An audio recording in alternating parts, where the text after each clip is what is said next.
ГСП онлайн. Городские новости сейчас.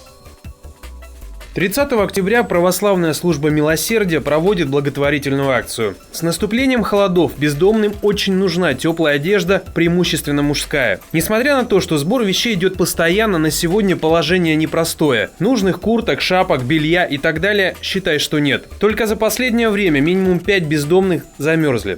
Учитывая все обстоятельства, служба милосердия просит помочь. Наступила зима, и, естественно, это актуальная проблема для тех людей, с которыми мы работаем.